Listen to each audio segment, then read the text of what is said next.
అన్నదాత సుఖీభవ. ఈరోజు మంచి రుచికరమైన టమాటా ఆవ ఎలా చేయాలో చూద్దాం. వెల్కమ్ బ్యాక్ టు అక్షయ పాత్ర.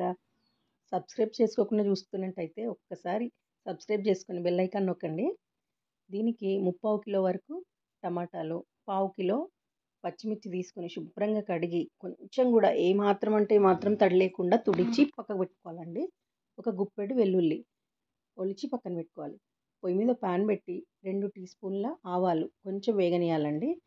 కొన్ని అంటే కొన్ని మెంతులు, అలాగే ఇంకొక కొన్ని అంటే అర టీ స్పూన్ సరిపోతుంది జీలకర్ర వేసి వేయించి పక్కన పెట్టుకోవాలి. కొంచెం చల్లారాలండి. చల్లారిన తర్వాత కొంచెం కల్లుప్పు వేసి మిక్సీ పట్టాలి. కల్లుప్పు ఎందుకంటే అది కరెక్ట్గా గ్రైండ్ అవుతుందండి. మళ్ళీ ఆవు పిండి చేదనేది రాదు. ఈ టమాటాలు సన్నగా కట్ చేసుకోవాలండి. మరి కర్రీలా కాకుండా పొడుగ్గా సన్నగా కట్ చేసుకోవాలి. దానికి 3 స్పూన్ల కారం, 2 స్పూన్ల ఉప్పు, ఎందుకంటే ఇందాక మనం ఉప్పు వేసుకున్నాం కదా పొడిలో, అది 2 స్పూన్లు వేసుకోవాలండి. ఆ పొడి కూడా వేసి ఒక టీ గ్లాసు పచ్చి నూనె పోసేయాలండి. పోసి ఆ పచ్చిమిర్చి ఎలా అంటే పొడుగ్గా కట్ చేసుకోవాలి మనం.